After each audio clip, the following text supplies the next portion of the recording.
The Lord be with you. With your spirit. A reading from the Holy Gospel according to Matthew. When John the Baptist heard in prison of the works of the Christ, he sent his disciples to Jesus with this question: Are you the one who is to come, or should we look for another? Jesus said to them in reply, Go and tell John what you hear and see. The blind regain their sight, the lame walk, lepers are cleansed, the deaf hear, the dead are raised, and the poor have the good news proclaimed to them. And blessed is the one who takes no offense at me. As they were going off, Jesus began to speak to the crowds about John. What did you go out to the desert to see? A reed swayed by the wind? And what did you go out to see? Someone dressed in fine clothing? Those who wear fine clothing are in royal palaces.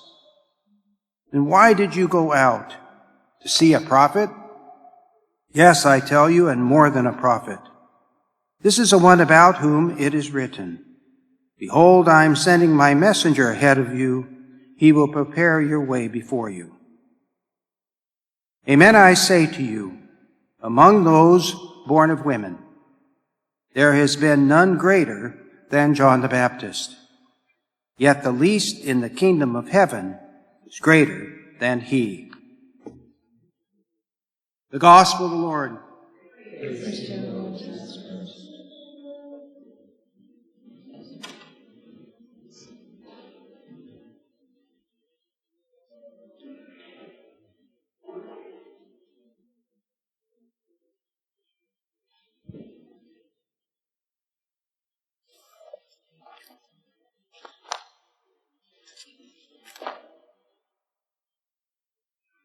Listen, house of David.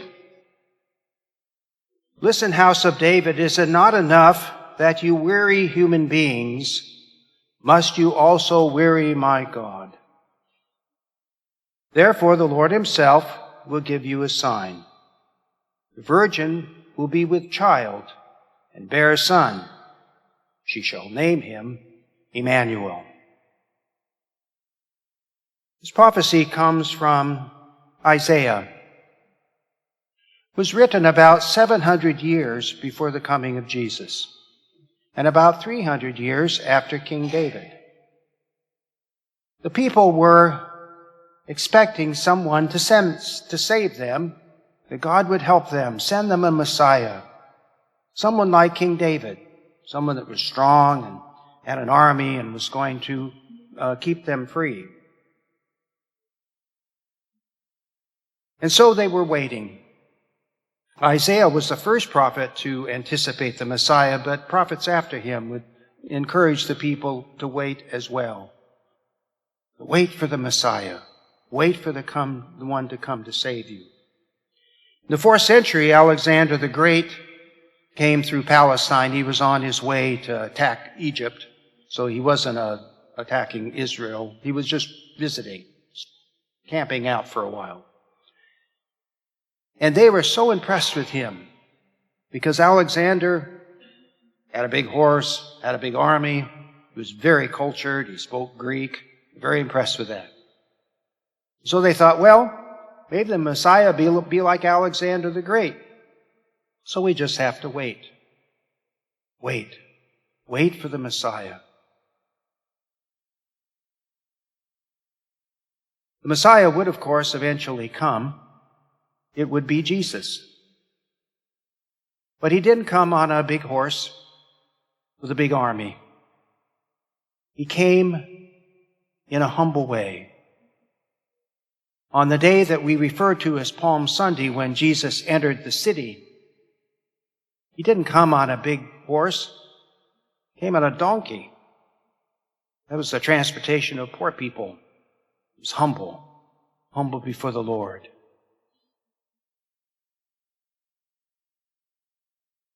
But the prophets would continue to anticipate his coming. And later in the book of Isaiah is saying to the people, be strong, fear not. Here is your God. He comes with vindication. Divine recompense. He comes to save you.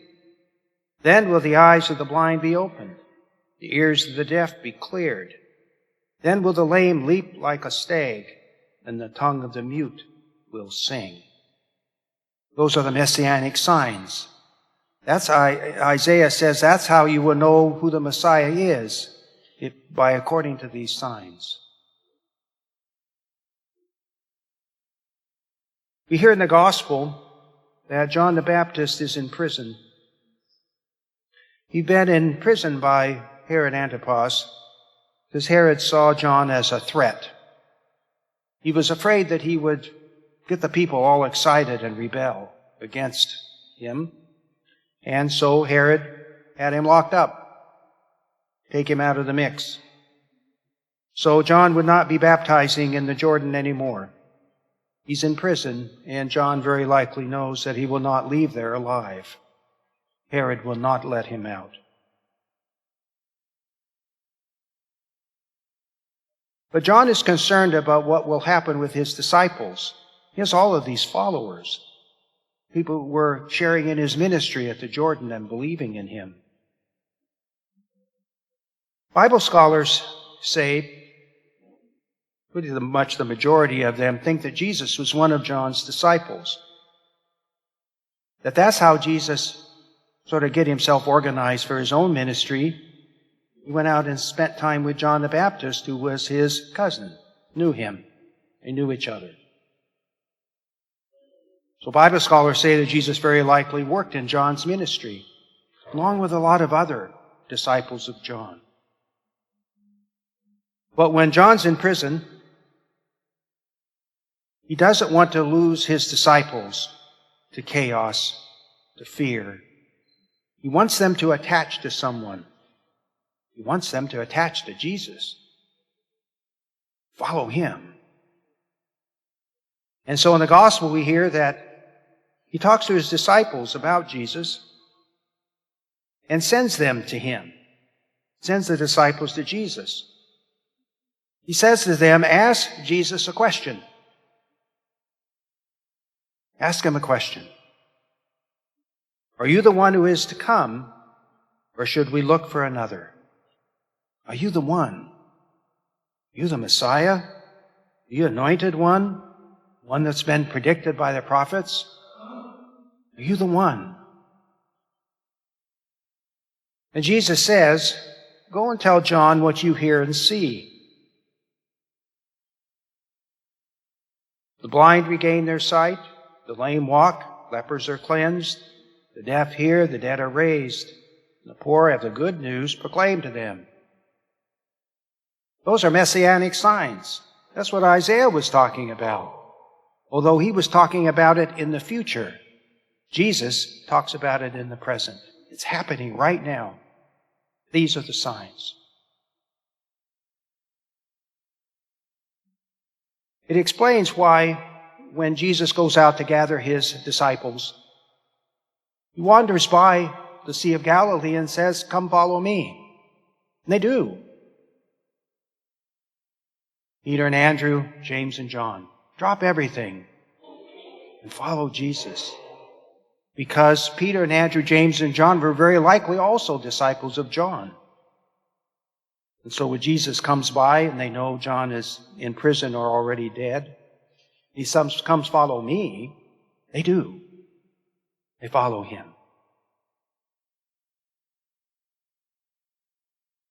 But it's so hard to wait.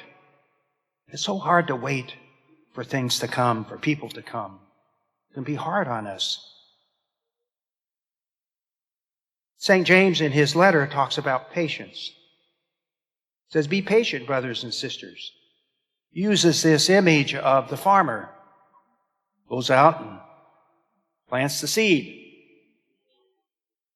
Well, nothing's happening. Seed's planted. But as James points out, now we got to wait for the rain to come. Hot and dry now. The rain will come eventually. Rain comes, seeds germinate, crop grows. Then it's time for the harvest. But the farmer has to wait for it. He can't get it right away. He has to wait. Hard to wait. Wait for something or someone. Patience. Have patience, James says. The Greek word for patience is pathos. Pathos, it means to suffer. Waiting is so hard, it's like suffering. Just wait and stay calm. Let it come in its own time. So we too are called to be patient during this Advent season. Be patient. Christmas celebration will come eventually. We celebrate the coming of Jesus in a new way into our lives. But it's important for us to be patient even though it can be hard. Now, we're tempted to fill our waiting time with busyness. Let's get really busy. Let's run around at the malls. Let's put up decorations, get presents, just be terribly busy. But we're called to be patient, to wait, to allow some calm to be in our lives. Be patient, patient for the coming of the Lord.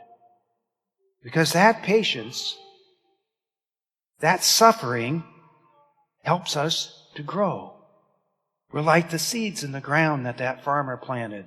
The rains come, the seeds germinate and grow and produce the fruit. And we're called to be the same during this Advent season.